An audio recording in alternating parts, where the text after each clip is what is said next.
So the reason why this integrated testing and communication popularity, this was also the topic of the yesterday's talk given by Professor Christos Masovros.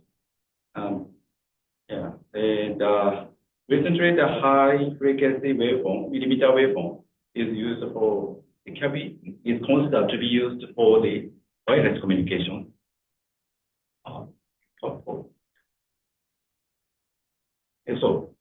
So because this waveform, this frequency band was originally used for the radar sensing, so that it is natural to consider the joint design of the sensing and communication.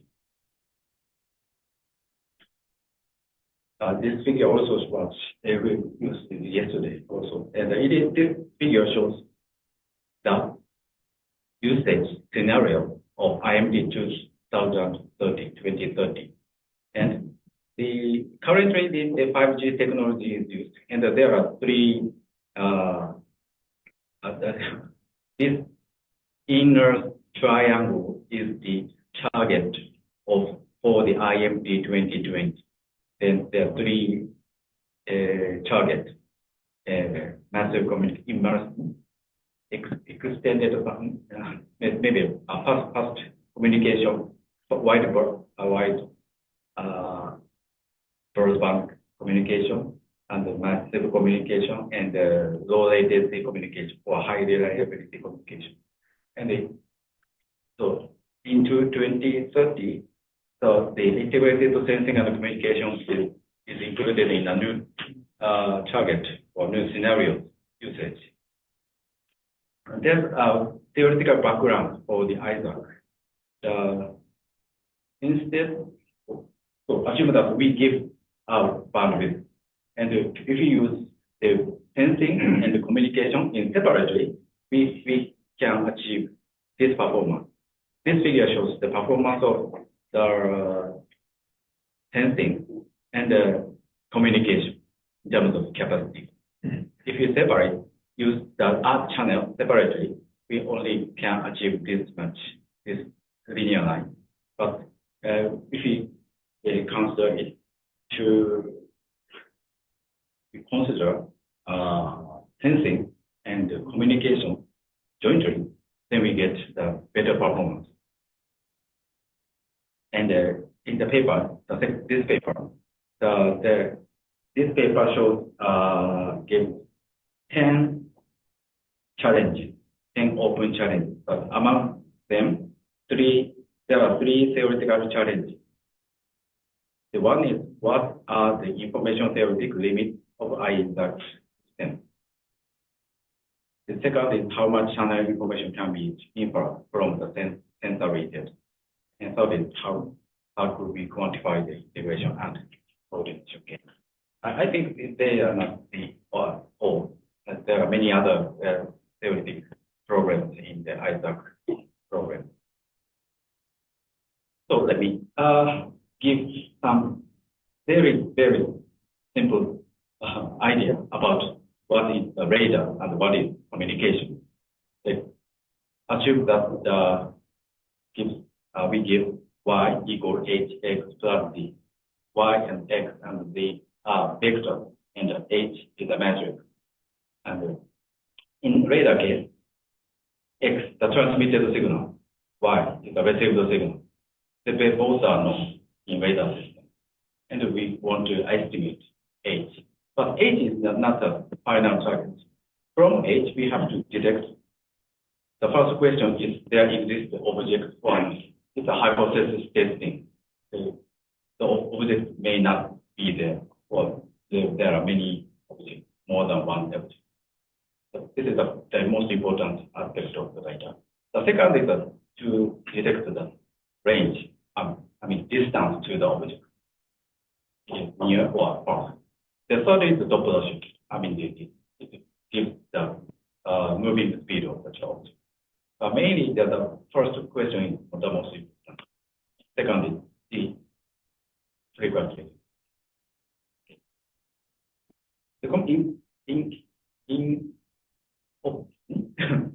On the other hand, for the communication, first we assume H is known, and Y is the received signal, and we want to estimate X. But sometimes X is not the transmitted signal. It is transmitted signal, but it is not transmitted symbol. From X, we have to estimate the transmitted symbol. I mean, maybe some kind of error correcting codes are used in X. So then in communication, it is often H is also unknown. So that before starting the communication, we have to estimate the channel. So we have to estimate H. So that they are quite similar, but the details are different. This figure just shows the standard expression for the delay and Doppler. And I want to skip this slide. And MIMO is most important issue in our research, but today's presentation only discuss single antenna radar. Okay, then goes to the classification radar, the existing radars. Both they are categorized into main two modulation systems. One is continuous wave, and the other is pulse radar. I think in terms of digital communication, there are many modulation systems, but in radar system, both these two are most popular. Probably because of the technical or power consumption or some, because they are simple to realize. So I will talk about this frequency modulation continuous wave, the FMCW, and the simple pulse radar in the next slide. FMCW is shown in this figure, and this is time, horizontal axis in time, and the vertical is instantaneous frequency. In FMCW, we transmit a sharp signal, increasing the frequency. And this is called up channel and down channel, up channel. Then received signal is a time delayed version of the transmitted signal, and in the receiver they are mixed. I mean they are multiplied. Then in this here is the result of the mixing. We observe this beat frequency. It's corresponding to the difference of these two frequencies. Okay. If this figure shows if Doppler shifting doesn't exist, they are just time shifted. When the Doppler shift exists, the received signal becomes like this. And in this case, in this duration, the frequency difference becomes smaller, and this duration becomes frequency difference becomes large. So computing a simple linear equation, we can obtain the delay and Doppler time. This is used in FMCW, which is widely used in the automotive radar and other applications. The next figure shows the pulse radar. Different from the FMCW, the pulse radar just transmits a pulse, a short time impulse, and detect the reflected echo. And not only one pulse, but short pulses are sent repeatedly at the regular interval. So assume that the time of pulse is large t, and the pulse interval is m times ft. So the distance is calculated from the round trip time, and the speed of target is calculated from the Doppler. Okay, assume that the pulse is rectangular, and calculate the output of the master filter in the receiver. So in the receiver, we will observe, usually observe two samples in M samples. The one is stronger and one is weaker. So we in this pulse radar, pulse is transmitted repeatedly, and we will arrange this data, receive the sample in M times N table, N is the number of pulses. We get this figure like this, and so this orange means this stronger, and the orange, dark orange means the weak peak. And then, if there's no Doppler shift, these values are the same. And if we calculate the Fourier transform, probably we get the zero frequency. However, if there's dual Doppler shift, the phase is shifted in this direction. So calculating the DFT, we get some point here, have a peak, and we can direct the Doppler shift. And this will be used in OTFS system as well. So please remember this figure. And there's a name that this is called range Doppler map. Range means the distance, and Doppler means the frequency or the speed of the current. So next slide shows the OTFS.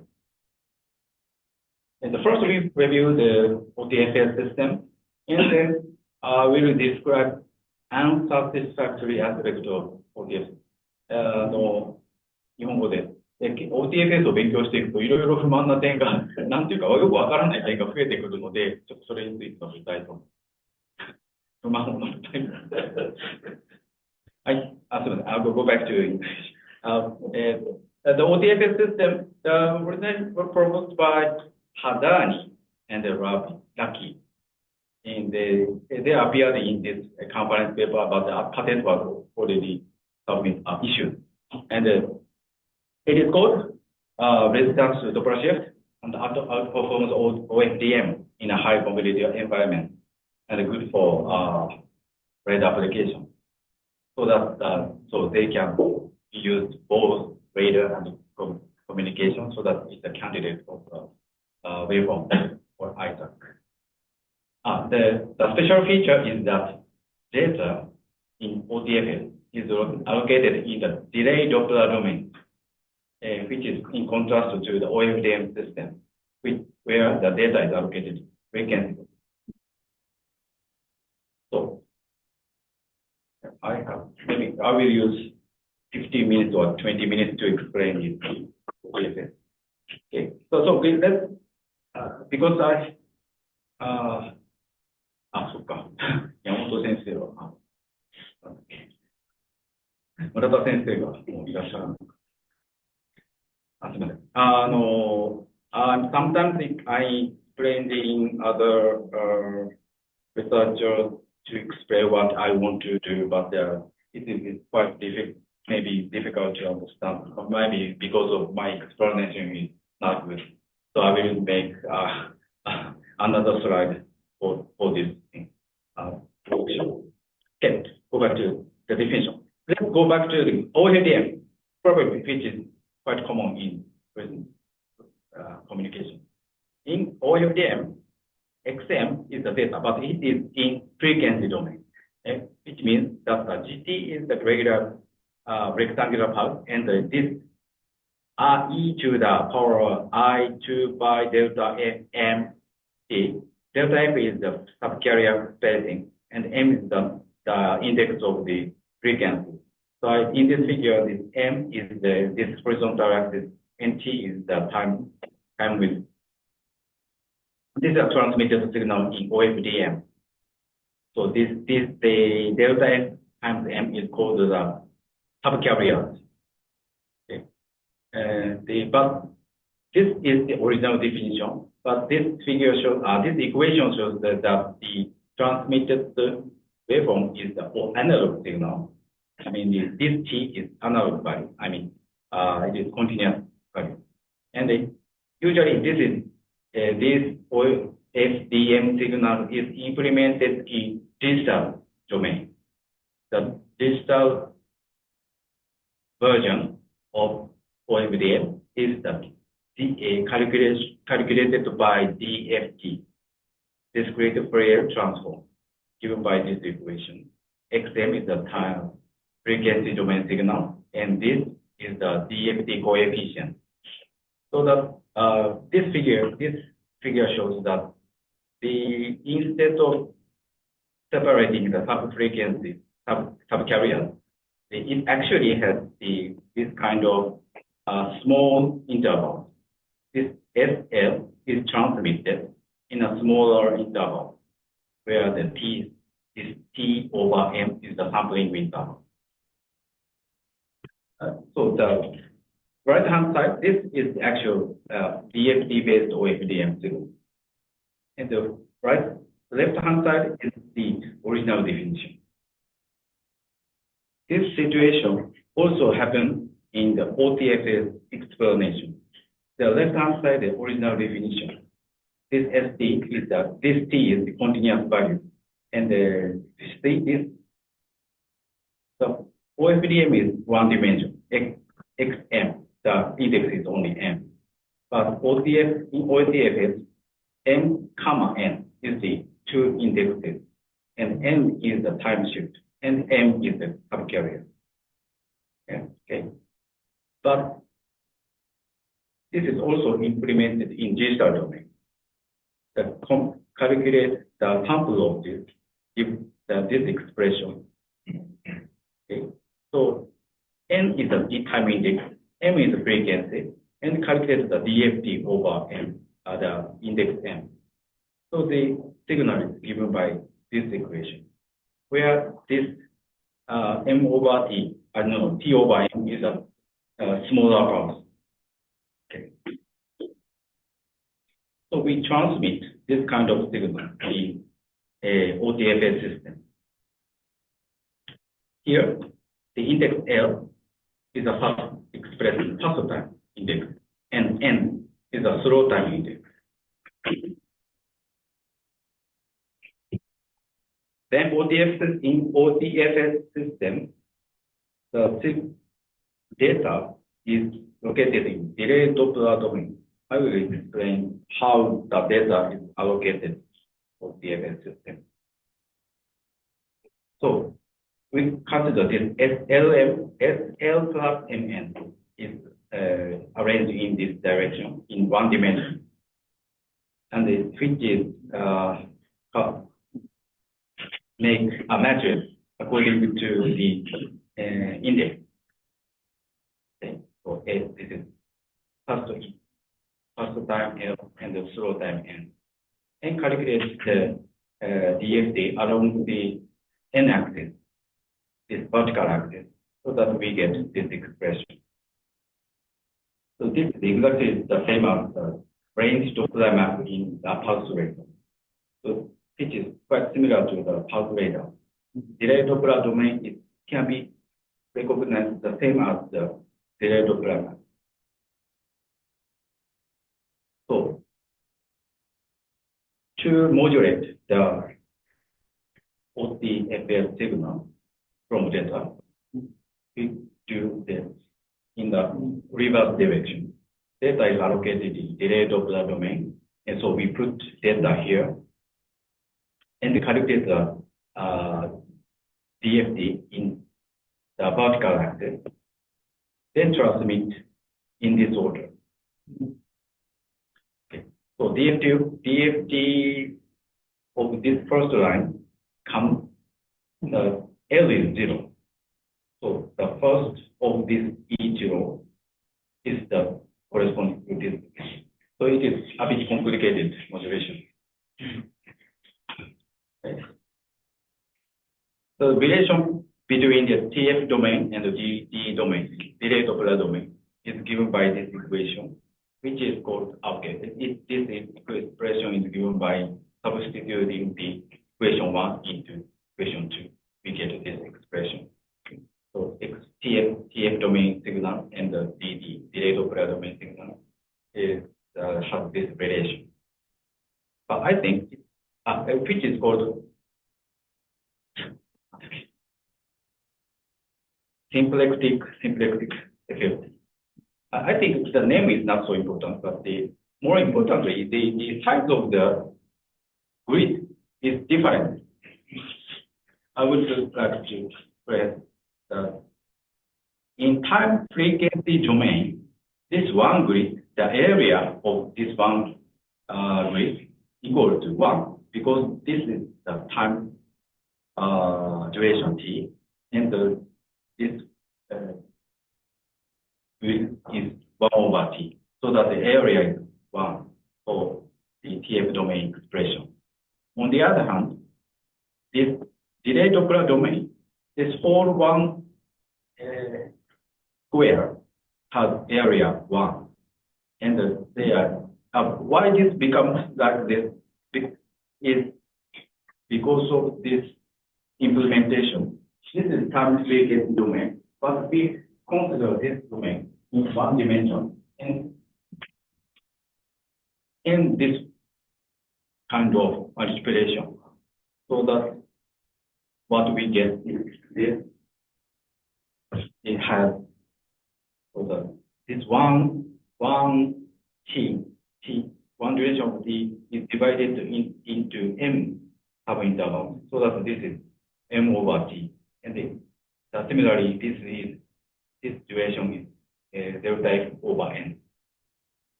This is a critical difference between the TF domain and the Delay-Doppler.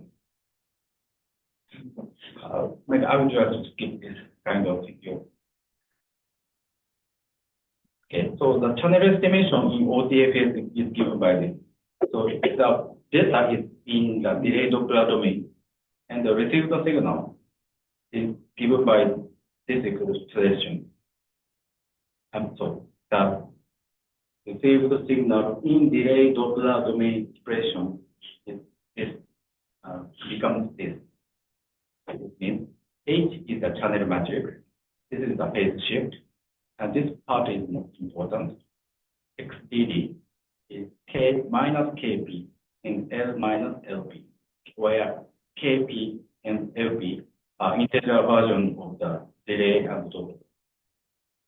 So the signal is shifted in Delay-Doppler domain. Like this. So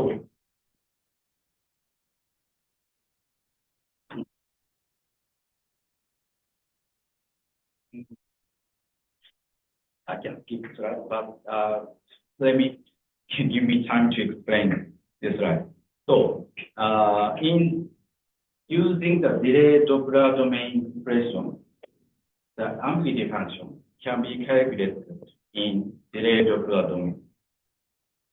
The ambiguity function is used for radar signal detection, and it takes a lot of time for calculating the every K and L, but it can be calculated in Delay-Doppler domain. So assume that the transmitted signal and the received signal both are expressed in Delay-Doppler domain like this, and then assume that the delay DD minus AN and L minus can be equal KDD and KL. This means that the Delay-Doppler domain expression has a periodic property, periodicity in N and M period. Then we can get this expression. So this expression means the ambiguity function between the received signal and the transmitted signal with K prime and L prime is given by this. So that this corresponds to this expression, the channel estimation. So that in this OTFS system, channel estimation becomes in OTFS system, the calculation of ambiguity function is similar for the same as the matching in Delay-Doppler domain.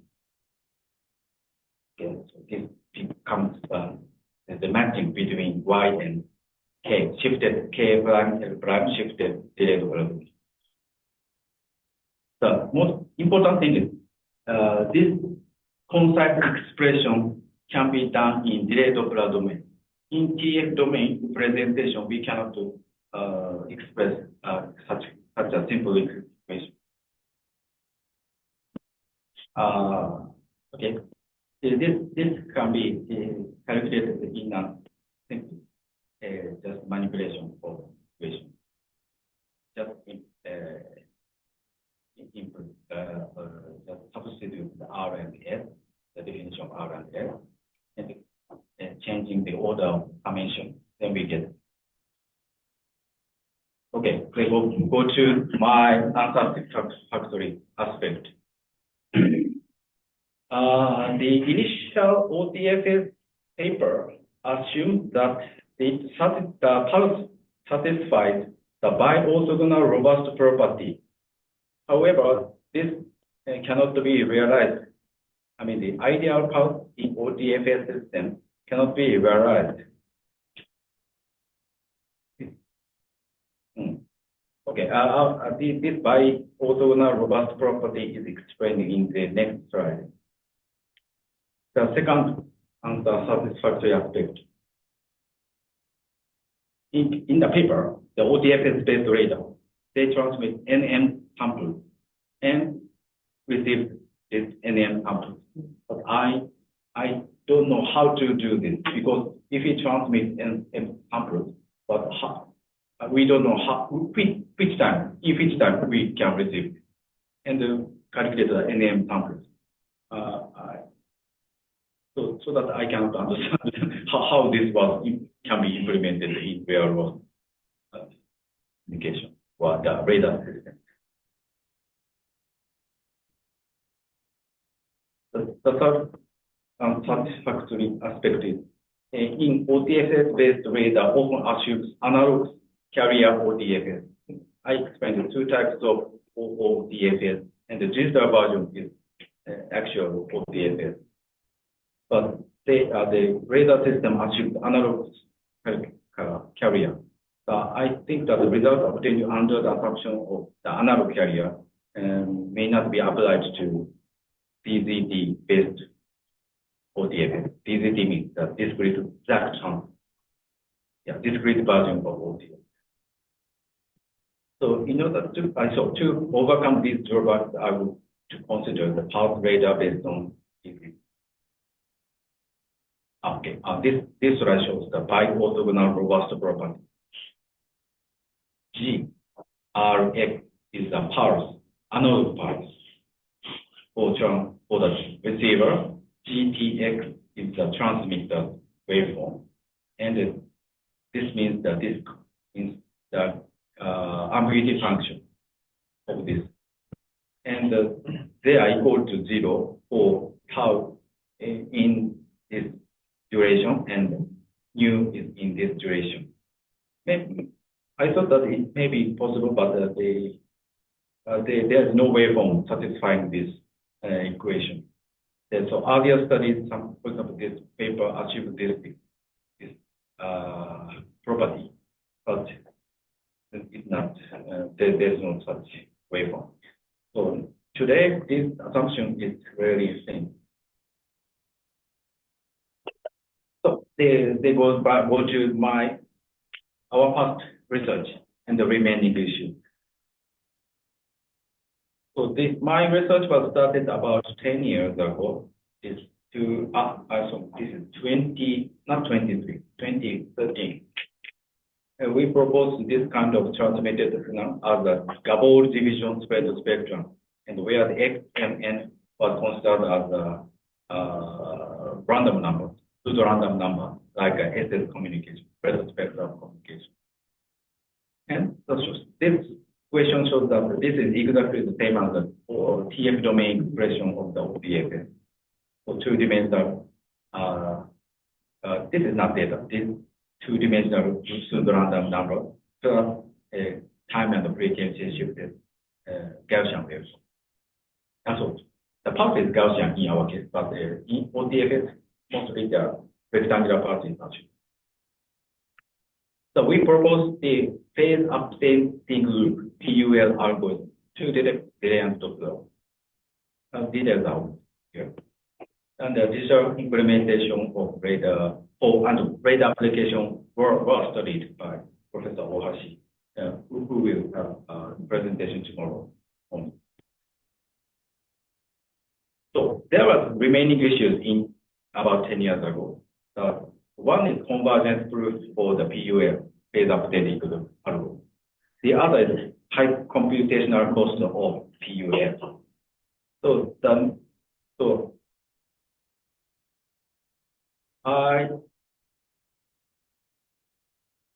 I concentrated on this research about 10 or 8 years ago, 10 years ago, and I first a bit take rest. I mean, I concentrated on the information theoretic aspect of communication.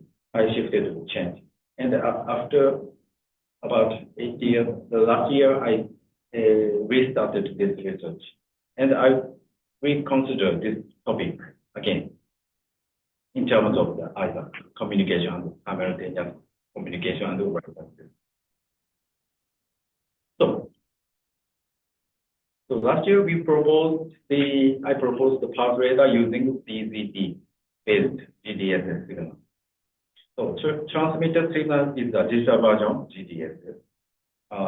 Symbols must be designed and to be used as a radar, pulse radar. Signals are transmitted as pulses at regular intervals. Maybe I'll be. OTSS1 Pro is designed like this. M times N is the number of carriers and N is the number of timing instances. And the data is transmitted like this in OTFS system. But so I think it may be possible, but this duration is very small. So that I'm thinking that they transmit this not only one value, but we transmit several samples, and this duration is blank. I mean, waiting for the receiver receive the echoes of from the target. The lower figure, this figure shows the time domain expression. This is like a modulated pulses and pulses and pulses, and this is a time frequency domain expression and transmit which is concentrated in time domain and the frequency domain.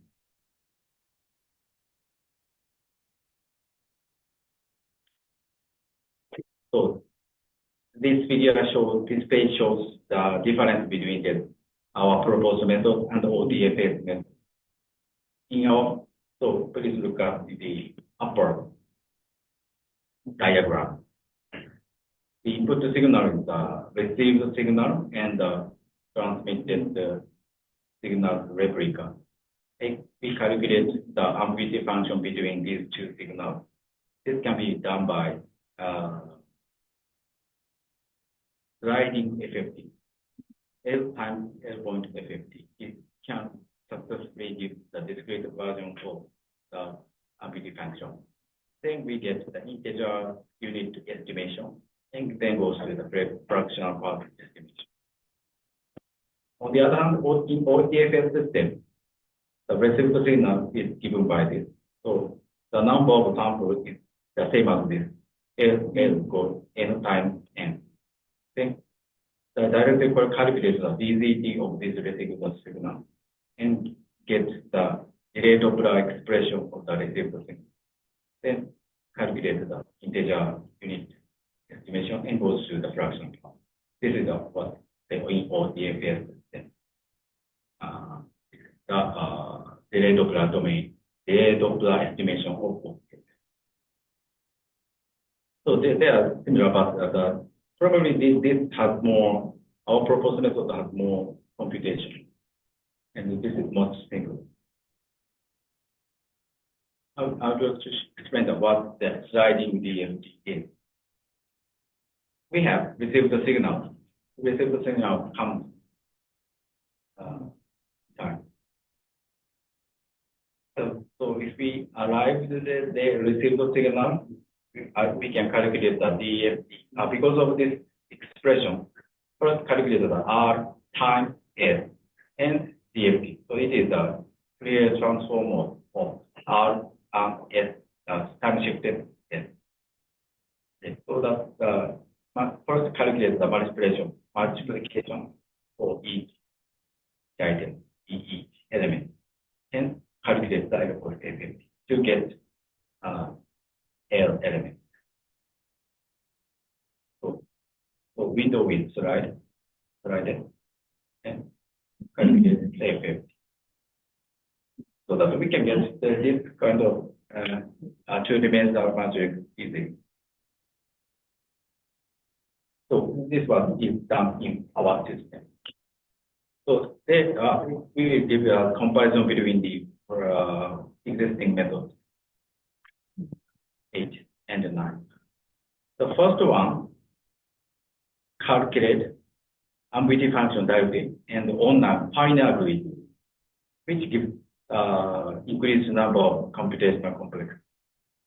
The second method, integer estimation and fractional part estimation. Our method is quite similar to the method B. And the difference is this interpolation, the finite estimation or fractional part estimation. They use the piecewise linear interpolation, but we will use the two-dimensional sinc function estimation. This part is has novel, I think.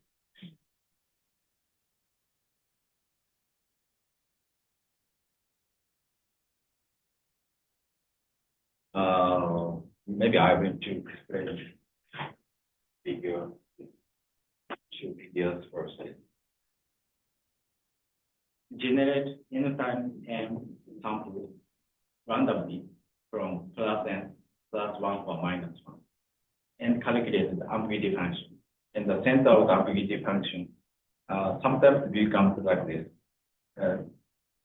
like a circle, or sometimes becomes like this. So we have to select a good random number. So first select the good one, and then use this, transmit this signal, and calculate the matching between this ARS is the calculated by the received signal and the transmitted signal. This A tilde is the ideal one. A tilde is given by this expression. This is the approximation of the we generate random number, n times n random number, and calculate this. And the result, it depends on what kind of random numbers are used. So they are different for numbers and numbers. But it's not good way to use actual ASS. I mean, it is auto ambiguity function, self ambiguity function. So we use approximated one, which given by this expression. So I observe this result by generating a random number, and I consider why this happens, and this is just justified by this theorem. Consider this expression, TF domain expression of the transmitted signal, and calculate the expectation over the IID random numbers for XTF, and the result becomes this.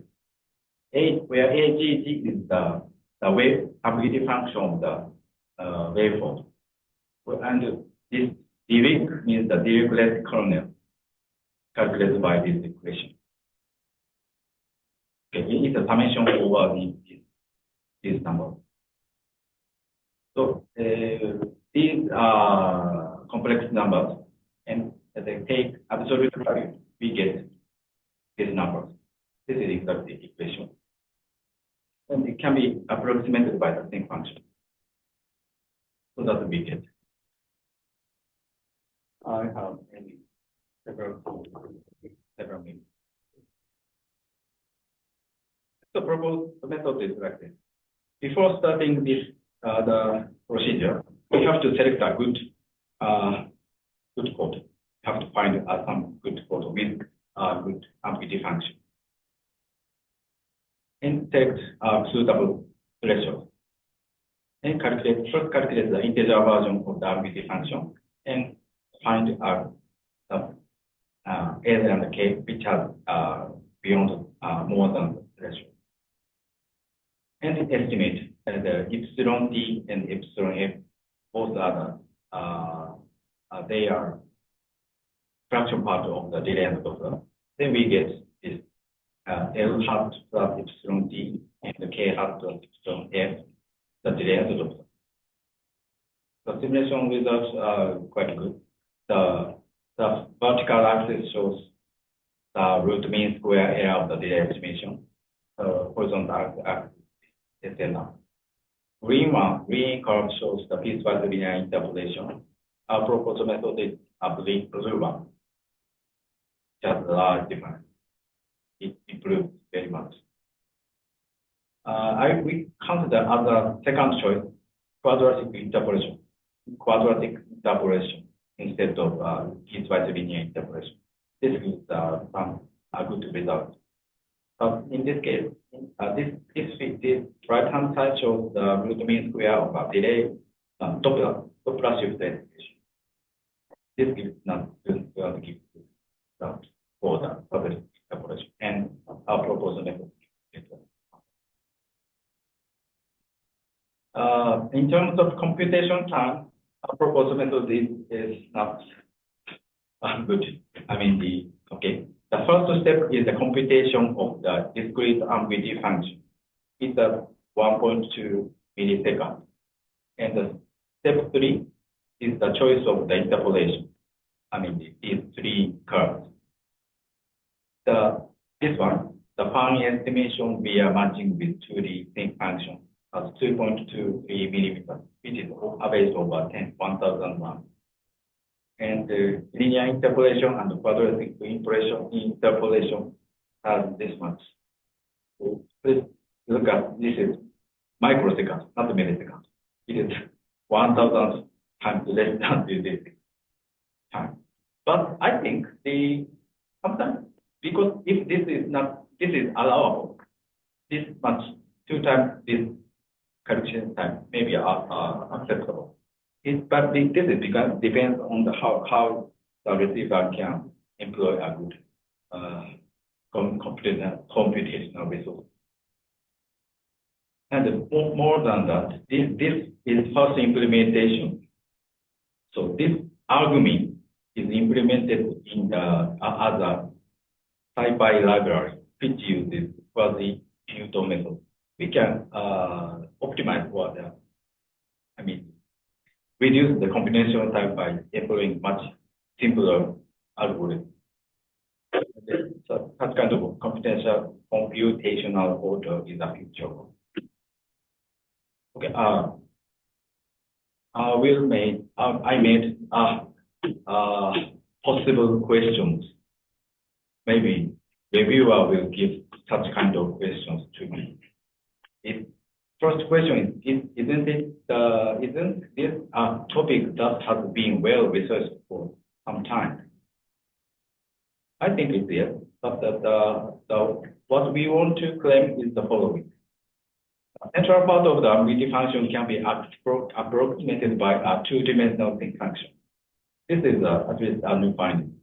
I've never been seeing that the ambiguity function can be approximated by two-dimensional. Because we have to choose a good two-dimensional pilot. The pseudo-random numbers must be chosen carefully. Then second, if quadratic interpolation is not sufficient, why not employing a higher order approximation such as line interpolation? So, linear interpolation. the operation, why not consider higher order application? And that's why I must do this explore. I must explore. So I must say that a simple method for making a grid finer increase the sampling rate and significantly increase the computational complexity. So we shouldn't do. I think we shouldn't do this kind of finer. So I would like to conclude my talk. So we talked about the future work. This research started again, and we have to do extension to MIMO, and this is just a sensing delay-Doppler estimation. I have to solve this joint sensing and communication. That's all. Thank you very much. So are there any questions or comments? I just want to thank you very much for your nice talk. So you stated that the importance of range Doppler domain and the delay Doppler domain also is experiment. And my question is, you mentioned that in OTSS, in reality, that by also your assumption is not realistic. And then do you know how much degradation would be expected if imperfect, such as by also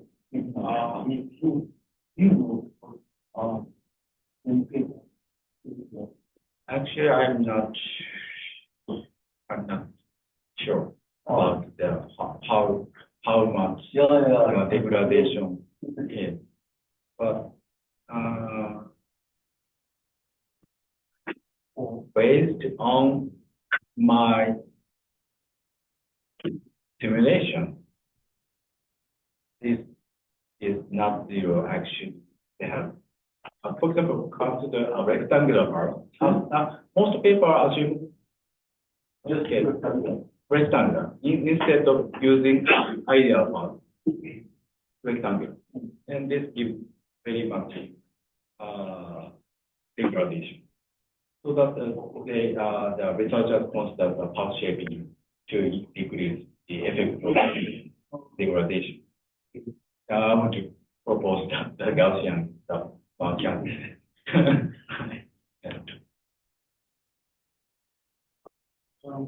Any ideas to reduce your method computational time? Sorry? Any ideas to reduce your method computational time? Computational time?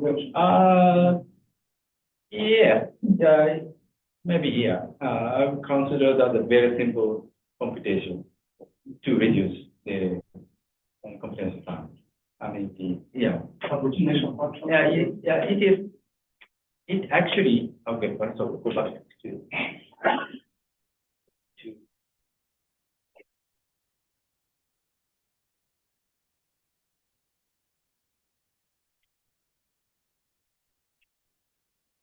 I think I couldn't,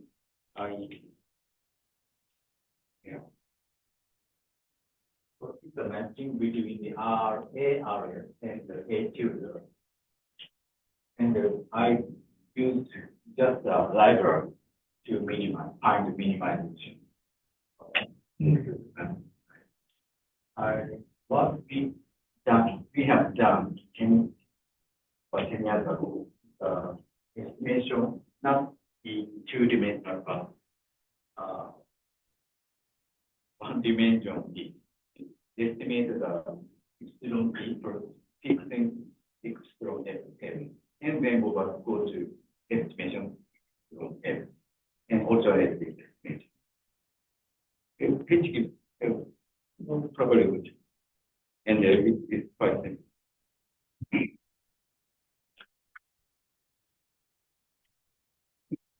Thank you. Thank you. Can I see page 39? So I guess now that step 2 will be most computationally heavy because you have to switch. Second one. I mean, The step two, yes. Step two. Yeah.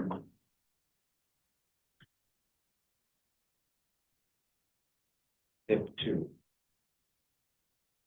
Yes. We need to do the brute force search.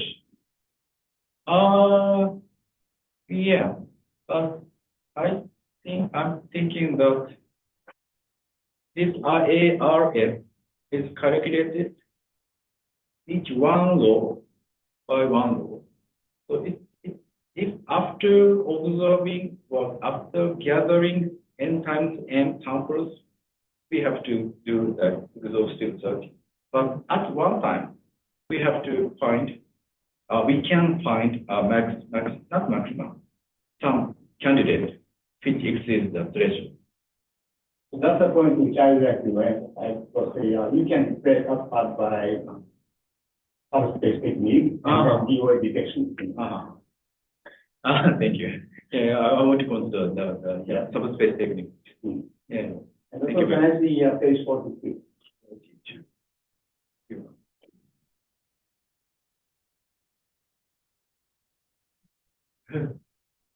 Yeah, so the second dot in category 1.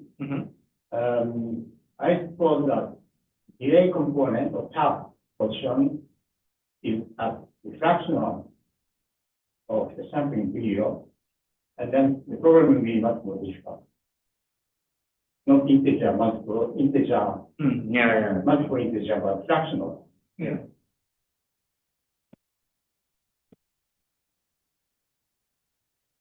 The sync function makes ISI in a neighboring symbol.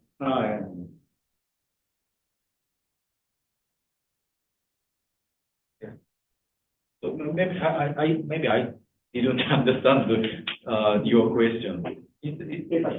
The sync function makes no difference. Yes. That integer multiple. Yeah.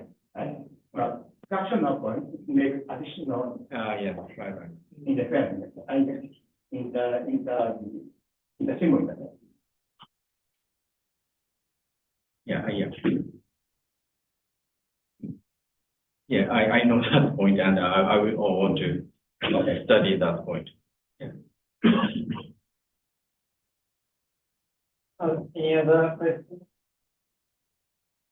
Okay. There's no question in Zoom. Okay, it's time. So let's start the